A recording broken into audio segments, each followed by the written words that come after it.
السلام عليكم ورحمة الله وبركاته. اللهم صل وسلم وبارك على أشرف الخلق سيدنا محمد وعلى آله وصحبه وسلم. أهلا بكم وصفة جديدة من وصفات أم الدنيا. والنهاردة هنعمل مع بعض البامية المصري بتاعتنا اللي تربينا على طعمها وشكلها بالشكل ده. شايفين الصلصة وشايفين البامية محتفظة بلونها، مش مغمقة ولا حاجة، واللحمة دايبة معانا دوبان. هنعمل الطريقة دي النهاردة مع بعض بطريقة سهلة وبسيطة جدا وفي حلة واحدة، من غير ما نلجأ بقى ان احنا نسلق اللحمة لوحديها، او نسلق البامية زي ما ناس بتعمل. لا لا، كله في حلة واحدة. ويلا نشوف المكونات اللي معانا. دي بصلاية كبيرة انا مقطعوها قطعة كبيرة شوية، وحوالي نص كيلو طماطم مضروبة في الخلاط. ودي كمية لحمة حسب الكمية المتاحة عندك، دي حوالي كيلو الا ربع، وانا مقطعاها بالشكل ده، مش كبيرة قوي ولا صغيرة قوي، قطعة متوسطة. معلقة توم صغيرة ومعلقة هريسة شطة وليمونة. والبامية دي بامية مجمدة، انتي حسب المتاح عندك، مجمدة او فريش. ودي التوابل بتاعتنا: ملح، فلفل اسود، كزبرة، ورق لورا، ورشة بسيطة من جوز الطيب. بس كده، مش اكتر ولا اقل. يلا ندخل على الطريقة. معانا سمنة وزيت على النار يسخنوا جدا. هننزل باللحمة وهنسيبها بدون تقليب لغاية ما نحس ان لونها خدت وش من تحت كده ولونها اتغير. هنقلبها يعني تاخد صدمة في السمنة والزيت.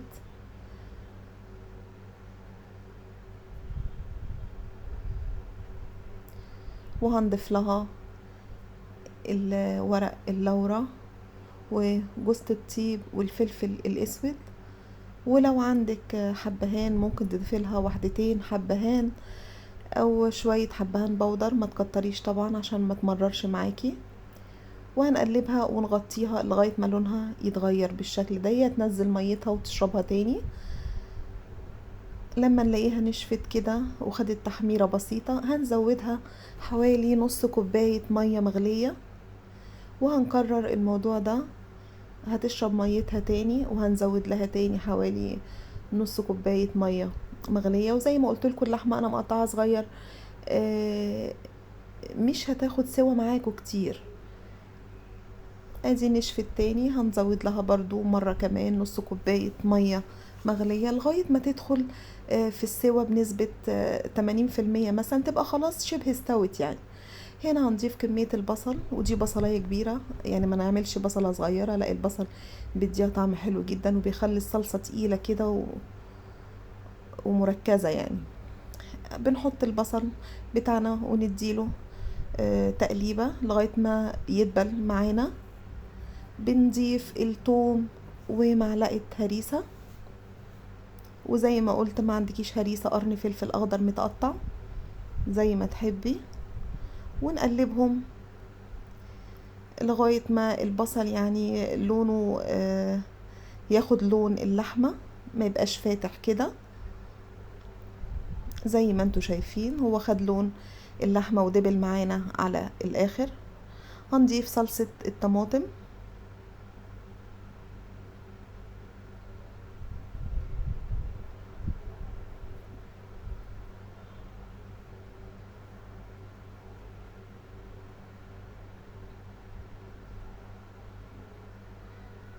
وبنقلبها بالشكل ده.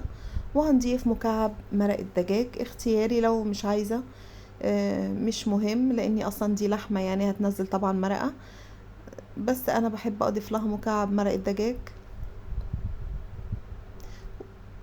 وهنغطيها لغاية ما تتسبك بالشكل ده زي ما بنسبك اي خضار او طبيخ عندنا.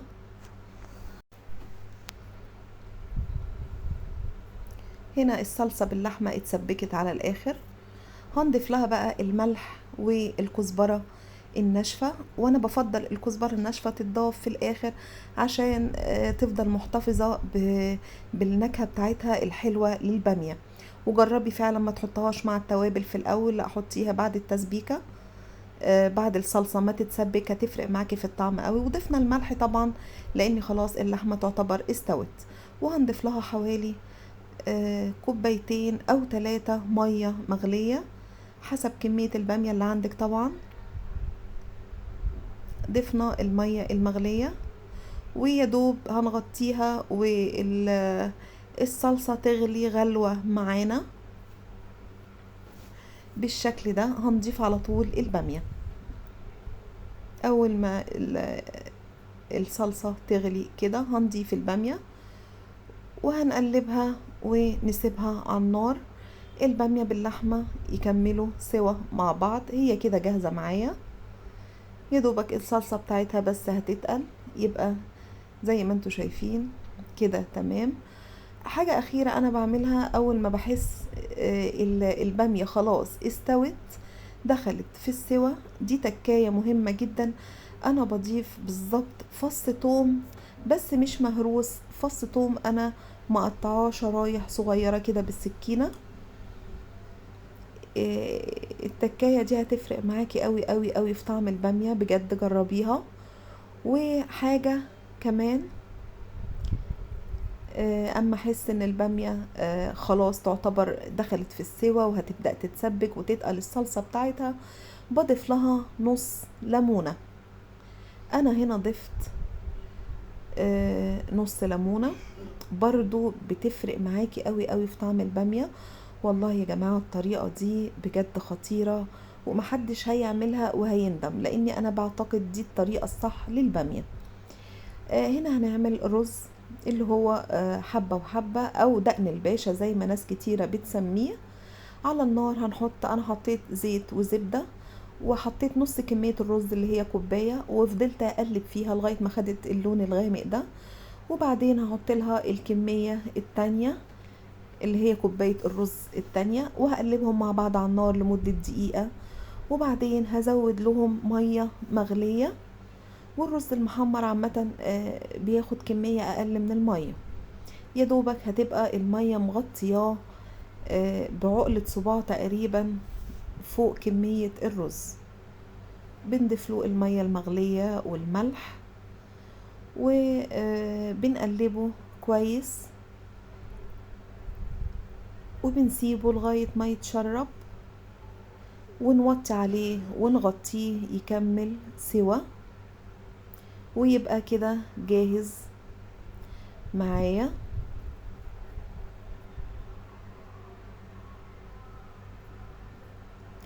وكده البامية خلصت واتسبكت والصلصة بتاعتها تقلت واللحمة بقت دايبة معانا دوبان. شايفين الصلصة فاتحة وحمرة وحلوة قوي، والبامية محتفظة بخضرها مغمقتش ولا حاجة. ده عشان رشة الكزبرة الناشفة اللي عملتها في الاخر بتدي طعم وريحة ونكهة حلوة قوي. والليمونة اللي عصرتها يمكن دي السبب انها تخلي البامية محتفظة بلونها الاخضر الحلو ده. لما البامية تدخل في السوا او تبقى خلاص استوت بنضيف لها عصير نص ليمونة. شايفين اللحمة مش مستحملة، اللحمة دايبة، ما سلقناهاش ولا اي حاجة، احنا سويناها مع البامية وده بيفرق قوي قوي في طعم البامية، يعني بتبقى متسبكة صح. والرز طبعا طالع مفلفل وحاجة روعة جدا جدا. اتمنى ان شاء الله تكون الطريقة عجبتكم، ولو مشيتوا بنفس الخطوات دي حقيقي هتاكلوا احلى طبق بامية كلتوه في حياتكم.